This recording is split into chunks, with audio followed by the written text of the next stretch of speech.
આજથી રાજ્યના રેશનિંગ દુકાનદારો અનિશ્ચિત મુદ્દતની હડતાલ પર। સરકારે સસ્તા અનાજના દુકાનદારોની માંગણીઓ ન સ્વીકારતા હડતાલ ઉપર ઉતર્યા।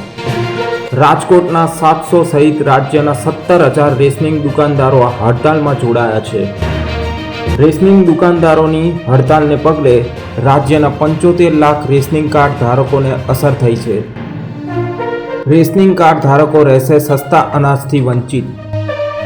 રેશનિંગ દુકાનદારો મુખ્ય 20 પડતર માંગણીઓ સાથે હડતાલ પર ઉતર્યા છે, જેમાં બાયોમેટ્રિક વેરિફિકેશન રદ કરવાનું અને સમયસર કમિશનની ચૂકવણીનો સમાવેશ થાય છે।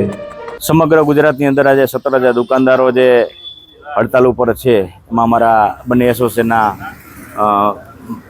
પ્રહલાદભાઈ મોદી સાહેબ, અમારા રાજભાઈ જાડેજા એના અધ્યક્ષસ્થાને જે હડતાલનું આયોજન કર્યું છે, એના બાબતમાં પહેલી બાબત કહી દઉં તમને કે હડતાલ છે તાત્કાલિક કરવામાં નથી આવી। અમે છેલ્લા 1 વર્ષથી પત્ર દ્વારા રૂબરૂ મળી અને અવારનવાર જે 20 મુદ્દાની બાબત છે, 20 મુદ્દાની બાબત અવારનવાર અમે કરવામાં આવી છે, છતાં પણ અત્યાર સુધીમાં અમને એક પ્રશ્નનું સોલ્યુશન કરી નથી આપવામાં।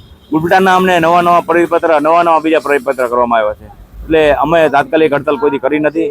એટલે આ બાબતમાં મુખ્ય બાબતમાં કહું તો વળતરની બાબત પહેલા છે। આ રાજ્યની અંદર, આ દેશની અંદર જે પણ કર્મચારી હોય કે કોઈ પણ અન્ય એજન્સી હોય, કોઈ પણ વ્યક્તિ હોય, કામ કરતો વ્યક્તિને યોગ્ય વળતર મળવું જોઈએ। એને બદલે અમે પણ એવી માંગણી કરી છે કે 20,000નું અમારું મિનિમમ કમિશન 20,000, તો 20,000ની બાબતમાં પણ એ આપવામાં આવે। 20,000ની અંદર પણ જો 97% એક નિયમ નાખ્યો છે, 97% જો તમારું વિતરણ થાય તો જ તમને 20,000, 20,000માં 8,000 મળે તમને, તો એમાં તમારે 5,000 હામાં નાખવાના થાય। એટલે આ 97%ની બાબત છે, એમાં પણ તો અમે 90% કરવામાં આવે।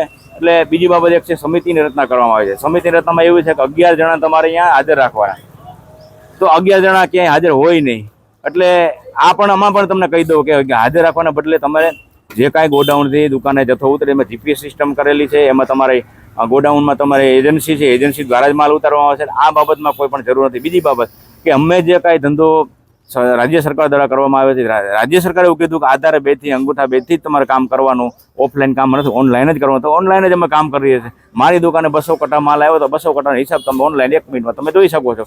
આ બધી કરોડો રૂપિયાની તમારી પાસે સિસ્ટમ છે। તો આ બધી બીજી બાબત છે કે અંગૂઠાની સિસ્ટમ છે કે દુકાનદારનો જ અંગૂઠો હોય તો જ લેપટોપ ખોલે, બાકી ન ખોલે। તો આ બાબતમાં કહું છું, એમાં પણ 1-2 જણાને બીજાને અંગૂઠો, એના પરિવારનો બીજા અન્ય લોકોનો અંગૂઠો આપવામાં આવે, જેથી કોઈ બીમાર હોય, કોઈ બહાર ગયો કાતે તો પણ। એટલે આવી બધી જે સિસ્ટમો છે, ઓનલાઈન પદ્ધતિ પારદર્શક વહીવટ છે, છતાંય પણ આવા બધા મિનિમમ નાખ્યા, એનો અમને સખત વિરોધ છે। અને આ જે લડાઈ છે, અમારા અસ્તિત્વની લડાઈ છે, અમારા હકની લડાઈ છે, અને જ્યાં સુધી અમને આનો નહીં મળે ન્યાય, ત્યાં સુધી અમારે ચાલુ રહેશે। અને અમે બંધારણ રીતે અમને જે અધિકારો મળ્યા છે, છેલ્લે અમે હડતાલ અને આંદોલન કરવાનું એ માર્ગે અમે જઈ રહ્યા છીએ।